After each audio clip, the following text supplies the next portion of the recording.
تو اس زمانے میں ایک تو پہلی سورہ جو نازل ہوئی وہ اس میں حضرت نوح کی دعوت اور ان کے مراحل پورے دکھائے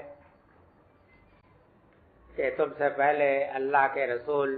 نوح کو کیا دعوتیں پیش آ گئی اور کتنی مدت تک، لیکن انہوں نے برداشت کیا۔ تو وہ ایک بہترین نمونہ تھا کہ اللہ کے رسولوں کے راستے میں آزمائش کس نوعیت کی پیش آتی ہے، تاکہ اس سے آپ کو صبر اور استقامت حاصل۔ اب اس سورہ میں آپ کو تسلی دی گئی ہے کہ اگر اس طرح کے بے فکرے اور لاخیر لوگ تمہاری بات کو اور تمہارے کلام کو نہیں سن رہے ہیں تو اس میں نہ تمہارا کوئی قصور ہے نہ اس کلام کا۔ اگر کسی کے دل میں ذرا بھی زندگی کی رمق ہو تو وہ تو یہ کلام ایسا ہے کہ ان کے دل کو فوراً ان کے دل میں دھس جاتا ہے۔ حد یہ ہے کہ انسان تو انسان، جنات جو ہیں ان کا بھی حال یہ ہے کہ اگر ان کے کانوں میں اس کلام کی آواز پڑ گئی ہے تو پھر یہ ہے کہ وہ آشش کر اٹھے اور صرف گھر میں بیٹھے ہی نہیں واہ واہ کرتے رہے ہیں، بلکہ فوراً اس کے دائی بن کر کے اٹھ کھڑے ہوئے۔ جنات کے بات کا حوالہ دینے کے کئی پہلو ہیں۔ ایک تو اس کے دعوتی اثر کو ظاہر کرنے کے لیے پہلو سے یہ بات اچھی تھی، اس کی وجہ یہ ہے کہ قریش اور طائف والے یہ لوگ حضرت صلی اللہ علیہ وسلم کے اس کلام کے تاثیر کو دیکھ کر کے یہ الزام لگا رہے تھے کہ یہ کسی جن کا کوئی جن ان کی مدد کرتا ہے، اور جن کے تو لوگ بہت قائل تھے۔ آپ نے تمام بڑے شاعروں کے متعلق جو ان کا یہ خیال تھا کہ اس کے ساتھ ایک جن ہے، یہ کوئی برائی کی بات نہیں۔ کاہن لوگ تو ان کے علماء تھے، کاہنوں کی حیثیت علماء کی حیثیت تھی، جو آپ کے علماء کی حیثیت ہے، صوفیوں کی حیثیت ہے۔ یہ آپ کو معلوم ہونا چاہیے کہ ساحر بھی ان کے ہاں علماء میں سمجھے جاتے ہیں۔ یہ قرآن مجید میں جو آتا ہے نا حضرت موسیٰ علیہ السلام سے متعلق، کہ جب انہیں فریاد کرنی ہوئی کہ خدا کے لیے یہ مصیبت ٹالی آپ ہی کی دعا سے چلے گی، تو انہوں نے آ کے کہا یا ایھا الساحر۔ تو ظاہر ہے کہ تحقیر کے لیے اگر یہ لفظ ہوتا تب تو یہ نہیں کہہ سکتے تھے، یہ لفظ ان کے یہاں تعظیم کا تھا۔ مجھ پر ایک عالم دین نے اس پر بہت ڈانٹ دی، کہنے تم نے بے تکلف اپنی تفسیر میں جو یہ بات لکھ دی تو میرے آگے کی تو بہت بڑی رکاوٹ دور ہو گئی۔ میں یہ خیال بھی نہیں کر سکتا تھا کہ ان لوگوں کی حیثیت تھی، ورنہ یہ بات کھٹکتی تھی کہ جب انہیں التجا کرنی تھی تو یا جو شاعر کہتے تھے۔ تو آپ کو معلوم ہونا چاہیے کہ ہم تو اسلام کے زیر اثر کہانت کو، کاہن کو، شاعر کو، شاعر کو بہت حقیر سمجھتے ہیں نا سوسائٹی کے راذل میں۔ لیکن اور آپ کیا، آپ تو یہاں بھی اگر کسی مکان کے اوپر لکھ دیجئے کہ طلسم قدا ہے تو نہ جانے خلقت ٹوٹ پڑے گی، اس کا بھی اس میں بڑا اعزاز ہو گیا ہے اب آپ کے یہاں بھی۔ لیکن خیر ان کے یہاں تو شاعر اور کاہن یہ علماء اور صوفیاء کے درجے میں تھے، ان کے پاس لوگ جاتے تھے اس لیے کہ روحانی علوم کا ان کے یہاں حاصل کرنے کا، غیب کی خبریں حاصل کرنے کے ذریعے ہی تو ہر بڑے شاعر کے ساتھ ایک جن مانتے تھے، سمجھے آپ؟ اور واقعہ ہے کہ ہے جن ضرور ہوتا ہے، اس لیے کہ جنہی شاعروں سے اس طرح کی باتیں کہلا سکتا ہے اور نہیں کر سکتا۔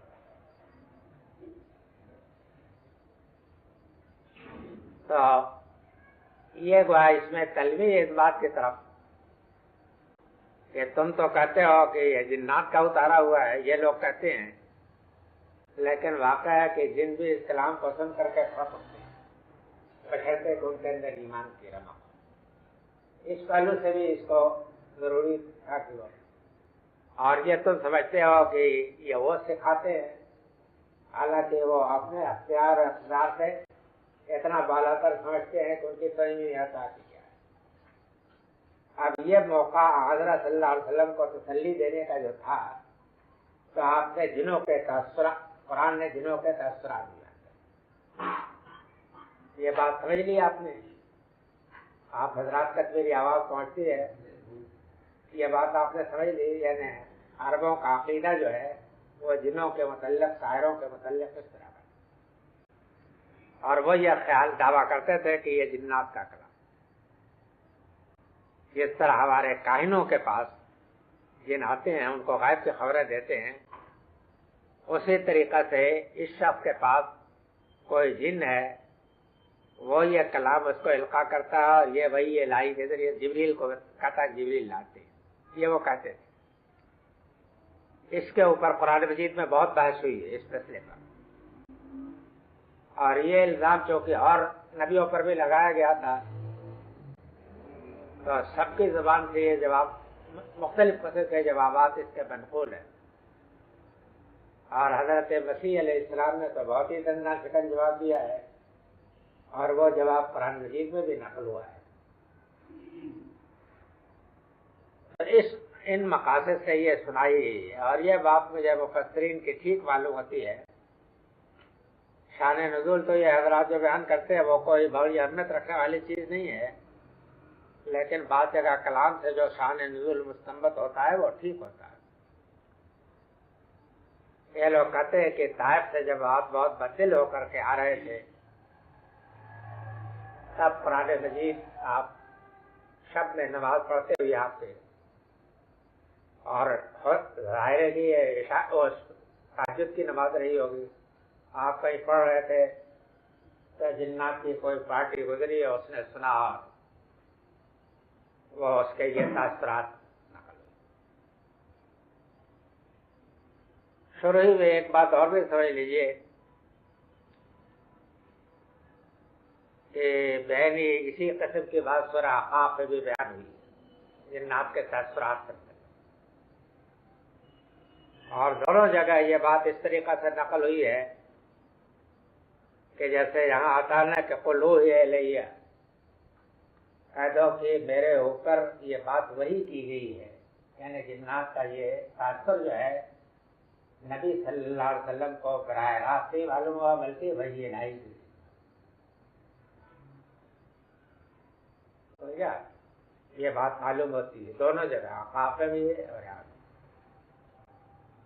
تو اس سے یہ بات تو صریح معلوم ہوتی ہے کہ جنات کے جتنے تاثرات ہیں آپ کو براہ راست نہیں بلکہ وحی کے ذریعے سے معلوم۔ اب اگر وحی کے ذریعے سے معلوم ہوئی ہے تو اس سے یہ بات مستنبط ہوتی ہے کہ یہ خیال صحیح نہیں ہے کہ حضرت صلی اللہ علیہ وسلم جس طریقہ سے کہ اہل عرب کے لیے اور ہمارے لیے رسول تھے، اسی طریقہ سے جنات کے لیے بھی رسول تھے، یہ بات صحیح نہیں معلوم۔ اس کی وجہ ہے کہ اگر جنات آپ کی امت میں شامل ہوتے تو آپ اس کے اندر بھی اسی طرح تبلیغ و دعوت کرتے جس طریقہ سے آپ نے انسانوں کے لیے رات دن ایک کر دیے، اور ان کی مخالفت ہوتی یا محبت ہوتی، اتفاق ہوتا یا اتحاد ہوتا، جو کوئی بھی ہوتا آپ کو براہ راست معلوم ہوتا، وہی کے ذریعے سے تو معلوم ہونے کی کوئی وجہ نہیں تھی۔ تو یہ خیال صحیح نہیں معلوم ہوتا، اور یہ ہے کہ یہ بات اس اصول کے بھی خلاف ہے کہ جو نبوت اور رسالت سے متعلق ہے، نبی اور رسول کے متعلق یہ شرط ہے نا کہ وہ قوم کے اندر سے ہو، یہ بھی شرط ہے کہ وہ ان کی زبان میں بات کرے، اور یہ بات بھی ہے کہ وہ ان کی فطرت کے تقاضوں کے مطابق ہو تاکہ ان کے مطابق شریعت اور قانون آئین دے سکے۔ چنانچہ جب قریش نے یہ اعتراض اٹھایا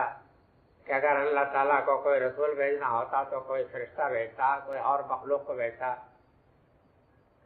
تو اللہ میاں نے ان کا جواب یہ دیا کہ تب تم کہتے کہ ہم انسان اور ہمارے اوپر رسول آیا ہے اس سے غیر انسان۔ تو معلوم ہوا کہ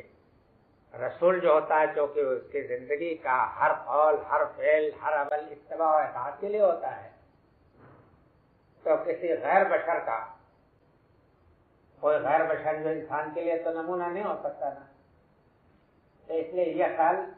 وہ اس اصول کے بھی خلاف پڑتا ہے کہ جو اصول نبوت اور رسالت سے متعلق بیان ہوا ہے، اور قرآن مجید کے ان الفاظ سے بھی نکلتا ہے کہ آپ کو یہ چیز براہ راست نہیں معلوم۔ تو اس وجہ سے وہ قرآن مجید نے پہلے ہی آیت سے یہ واضح کر دیا، اور سورہ احقاف میں بھی ہے کہ واضح کر دیا ہے کہ یہ باتیں آپ کو وہی کے ذریعے۔ باقی رہ گیا کہ بعض روایات سے یہ بات جو آتی ہے